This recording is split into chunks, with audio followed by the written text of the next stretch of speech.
Bonjour, comment allez-vous?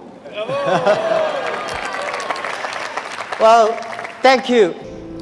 I would love to discuss something about the failures, mistakes we made. The thing I feel most thankful is all the mistakes, all the refuse that I got. Because without that, there will never be Alibaba.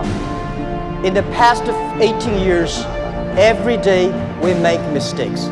Every day we were rejected. I think being rejected, being refused by people, that is very natural. Why people should help you? You have to prove yourself, then people would help you.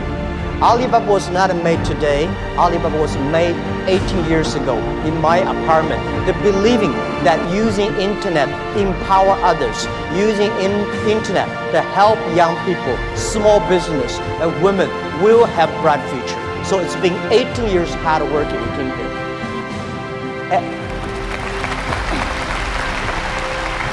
Today, there are a lot of books about us. I don't read these books because I think these books are not about us. People love to see successful stories, but most of the success stories, they succeed because of the mistakes. I encourage all the young people, entrepreneurs, to learn from the mistakes.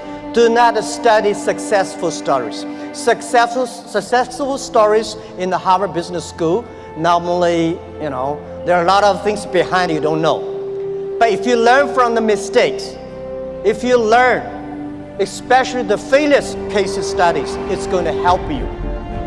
What I want to say is not about you. You learn from mistakes does not mean you will avoid mistakes. You will learn the attitude towards these mistakes and never give up, fighting again. Of course, it's very, very painful when you are rejected, when you're refused.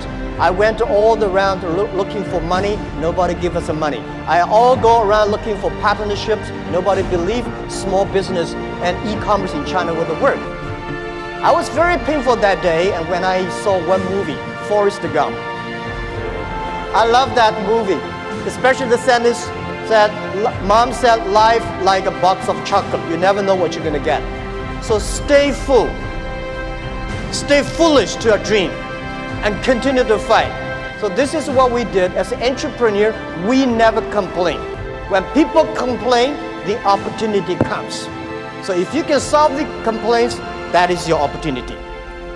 So I love to, when I talk to the entrepreneurs, I feel excited. When I'm sitting there listen to the entrepreneurs talk, I feel inspired. I feel we are the same animal.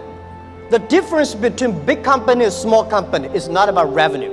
It's about the dream. The small companies have the dreams.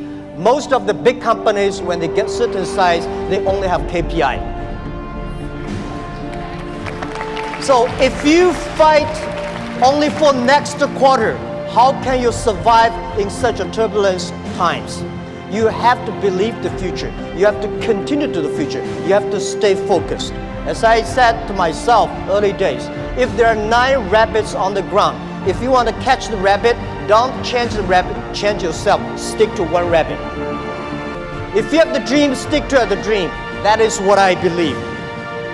So this is what I want to say is that Alibaba started 18 years ago. We never changed our dream. We believe e-commerce. We believe internet. We believe by helping young people, helping small business, and helping empower women, we will have the future. The difference between last century and this century, the difference between IT and DT is IT empower yourself, DT empower others. When you help others, you are helping yourselves. This is what we believe. 18 years ago, 18 people in my apartment. When we had this dream, when we started, everybody say, you guys are crazy. How can you do e-commerce? No infrastructure, no credit system, no logistics, no this, no that. How could you do internet? We say, if there's no logistics, let's build it. If there's no credit system, let's build it. That is why they need entrepreneurs. One of the reasons people say, what's the secret of China grow so fast? One of the things that we Chinese learn very much in the past 30. We learn a lot about America. If you today Go to New York, pick up 100 Americans on the street. How many of them can speak more than 10 Chinese words? Very few. If you're in Beijing, Shanghai, you grasp 100 young people and ask them how many of them can speak more than 20 English words. 80 of them. That is, you learn. When you appreciate, when you're open-minded, when you learn from others, you make progress.